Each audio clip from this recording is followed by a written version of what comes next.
Our tale unfolds in a grim era when the Israelites suffered under Philistine rule for 40 long years. In the town of Zorah lived Manoah, a man of the tribe of Dan. His wife remained childless and bore no sons. One day the angel of the Lord appeared to her with this message: "You have been barren and without children until now, but you will conceive and bear a son. Take great care. Drink no wine or strong drink. Eat nothing unclean. You will give birth to a boy whose head must never feel a razor's edge. For he will be a Nazirite set apart for God from the moment of his birth. From the womb, he will begin the work of rescuing Israel from Philistine power." Filled with wonder and joy, the woman hurried to share every word with her husband. Manoah then prayed earnestly to the Lord, pleading that the angel might return and instruct them on how to raise this promised child. God answered his prayer. The angel came once more. Manoah asked, "When these words are fulfilled, what rules should guide the boy's life and calling?" The angel simply repeated what he had already told the woman. She must observe every instruction given to her. In due time, the wife conceived and gave birth to a son. They named him Samson. As the boy grew, the Lord's blessing rested on him, and the Spirit of the Lord began to stir within him, especially in the camp of Dan, the region lying between Zorah and Eshtaol. When Samson reached young manhood, he traveled down to Timnah and there caught sight of a Philistine woman who captured his heart. Returning home, he declared to his parents, "I have seen a woman in Timnah, a Philistine. Arrange for her to become my wife." His father and mother were deeply troubled. "Is there no suitable woman among our own kin or among all the people of Israel?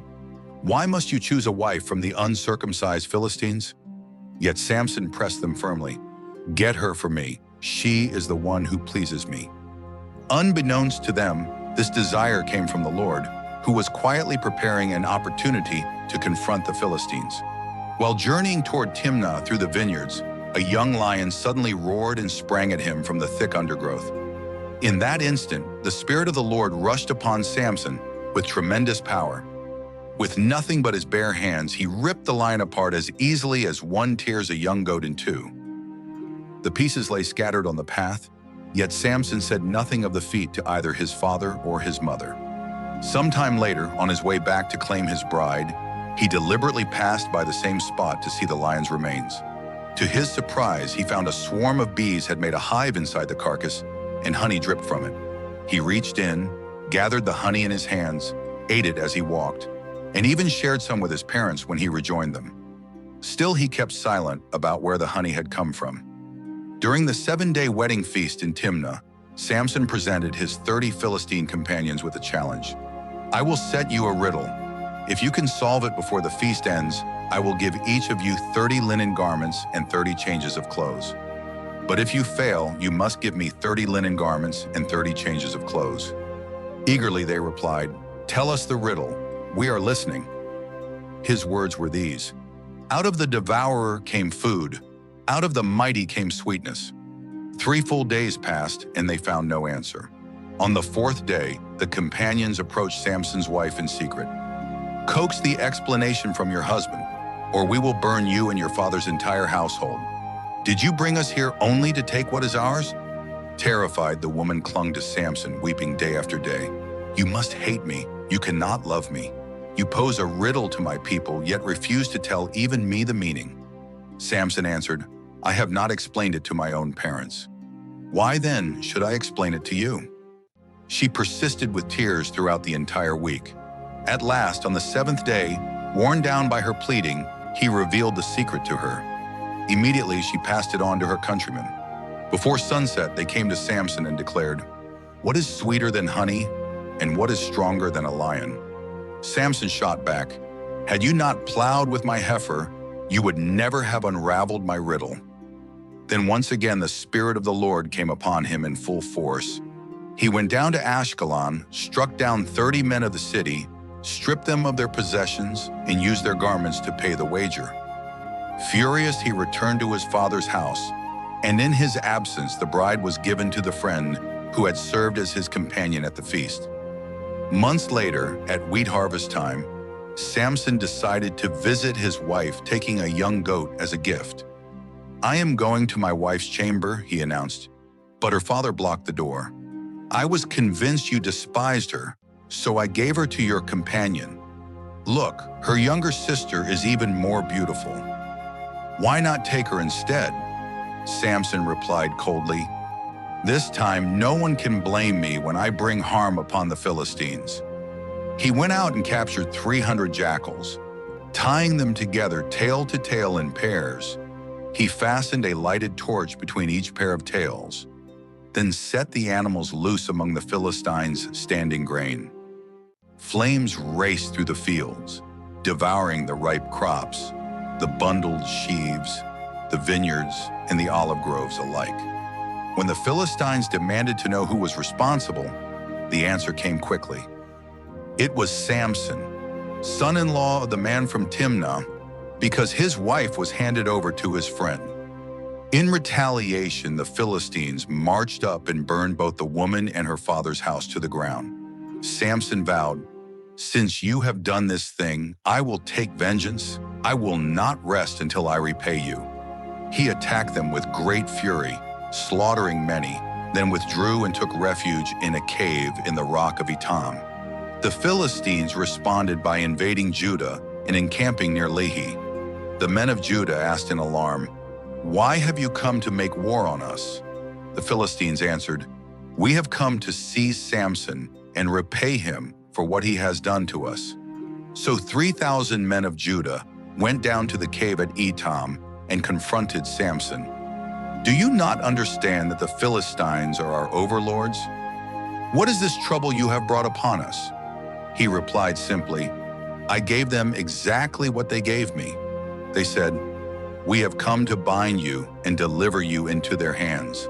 Samson demanded, "Promise me on oath that you yourselves will not kill me." They assured him, "We will only tie you up and hand you over. We will not put you to death." With that, they bound him with 2 brand new ropes and led him away from the rock. As they neared Lehi, the Philistines raised a great shout. But the Spirit of the Lord descended on Samson with overwhelming power. The ropes on his arms snapped like flax touched by fire and fell harmlessly to the ground. Spotting the fresh jawbone of a donkey lying nearby, he snatched it up and struck down 1,000 men with it. When the slaughter ended, Samson cried out in triumph, "With the jawbone of a donkey heaps upon heaps, with the jawbone of a donkey I have slain 1,000 men." He flung the bone aside, and ever since that place has been called Ramath Lehi.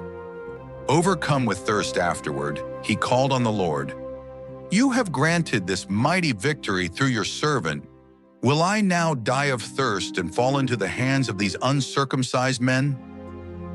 In answer, God split open a hollow place in the rock at Lehi, and fresh water poured out. Samson drank, his strength returned, and he revived. That spring is still known today as En Hakkore, and it remains in Lehi. On another occasion, Samson journeyed to Gaza. There he saw a beautiful woman and spent the night with her. Word quickly spread among the people of Gaza. Samson has come. They quietly surrounded the house and lay in wait at the city gate all through the night, planning to kill him at first light. But around midnight, Samson rose, seized the 2 doorposts of the city gate, along with the bar, tore the entire structure free from its foundations, hoisted it onto his shoulders, and carried it uphill to the crest facing Hebron, a bold display of his unmatched strength. Later still, he fell deeply in love with a woman in the valley of Sorek, whose name was Delilah. The 5 lords of the Philistines approached her with an offer. "Discover the secret of his tremendous strength and find out how we may overpower him, bind him, and bring him under our control. For this, each of us will give you 1,100 pieces of silver." Delilah began her campaign. "Tell me, please, the secret of your great strength and how you may be bound so that you can be subdued." Samson answered playfully, "If I am tied with 7 fresh bowstrings that have never been dried, I will become weak like any ordinary man." The Lord supplied 7 such bowstrings. She bound him, while hidden men waited in the room. Then she cried, "Samson, the Philistines are upon you." But he snapped the cords as easily as a thread of tow snaps in the flame. Delilah protested, "You have mocked me and lied to me. Now tell me truly how you can be bound." He said, "If you weave the 7 locks of my hair into the warp of the loom and fasten them with the pin, then I will be weak like other men." While he slept, she did exactly that, secured the pin, and called out again, "Samson, the Philistines are upon you." He woke, yanked the pin free, and pulled away the loom with all its fabric. She pressed harder. "How can you claim to love me when you keep deceiving me? This is the 3rd time you have lied and refused to reveal the secret of your strength." Day after day, her nagging wore him down until he could bear it no longer. At last, he opened his heart completely. "No razor has ever touched my head, for I have been a Nazirite, consecrated to God from my mother's womb. If my hair is ever shaved, my strength will depart from me, and I will become weak like any other man."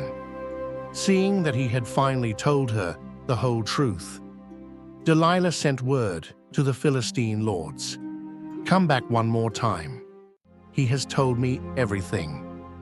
They arrived carrying the promised silver. While Samson slept with his head on her lap, she summoned a man to shave off the 7 braids of his hair. His strength left him at that moment. She called out once more, "Samson, the Philistines are upon you." He awoke, thinking, "I will go out as I have done before and shake myself free." But he did not realize that the Lord had departed from him. The Philistines seized him at once, gouged out both his eyes, bound him with bronze fetters, and dragged him down to Gaza. There, they forced him to grind grain in the prison like an ox. Yet even as he toiled, the hair on his head began slowly to grow back. One day, the lords of the Philistines assembled in their great temple to offer sacrifice to their god, Dagon, and to rejoice. They shouted, "Our God has delivered Samson, our enemy, into our power, the man who ravaged our land and multiplied our dead." When the crowd saw the blinded Samson, they praised Dagon with the same words. In the midst of their celebration, they cried, "Bring Samson here so he can amuse us." They led him out of the prison, and he performed before them. Then they positioned him between the 2 central pillars that supported the whole building. Samson said to the young servant who held him by the hand, "Place me where I can touch the pillars that hold up the temple, so that I may lean against them." The temple was packed with men and women. All the Philistine rulers were present, and about 3,000 people sat on the roof watching the spectacle. Samson prayed one final prayer.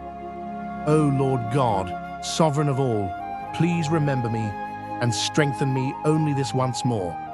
Let me take revenge on the Philistines for my 2 eyes with a single act." Reaching out, he placed one hand on each of the 2 middle pillars that bore the weight of the structure. With all his remaining might, he pushed, crying, "Let me die together with the Philistines." The pillars gave way, the temple crashed down upon the lords and upon everyone, inside and on the roof. In his death, Samson killed far more Philistines than he had ever killed during his lifetime. Afterward, his brothers and all his father's family came down, took his body, carried it home, and buried it between Zorah and Eshtaol in the tomb of his father Manoah.